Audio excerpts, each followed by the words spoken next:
Tonight's review is the 1997 horror thriller Funny Games, the original one. Before we get into it, here's where you can see it. So, depending on which circle of orbit you might happen to be in around the world of horror, this is a movie that comes up in you'll see it mentioned quite a bit. It's often referred to as being really fucked up, really disturbing, and it's one that I had never seen before. The plot of this is it's in Germany or Austria, one of the two.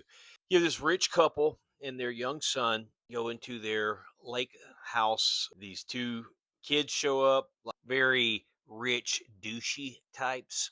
They basically kidnap this family and torment them.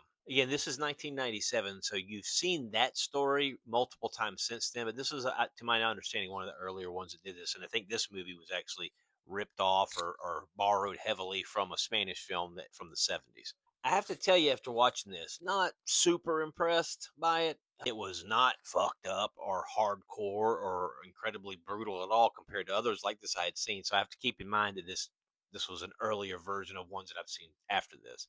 But they don't really show anything happening. Very rare, very little is shown. It's heavily implied. What this actually is it's just a metaphor, and I think the director's pretty openly said that he feels like this was a movie to kind of hold up a mirror to the audience on glorifying violence, which is honestly a weird flex when you make a movie centered around violence. It's like I'm going to make this and you're going to watch it, and then I'm going to point my finger and say, "Ha ha! See, you like this."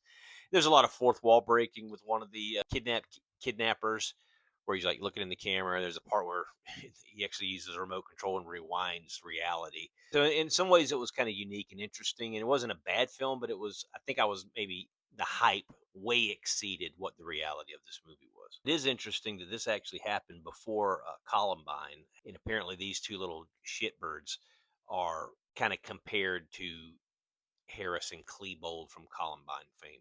And you can kind of see that. It's that kind of shit that you could see some like rich little psycho kid who's been desensitized by violence doing some crazy shit like this. Grade wise for me, I'll give it a 6 out of 10. Again, not super impressed. It could have been way hardcore. I haven't seen the remake with Tim Roth, so I'm not sure. It's the same director, I know.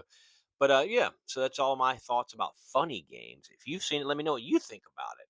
But until next time, stay weird. Thank you for watching me. See you again soon for another horror review.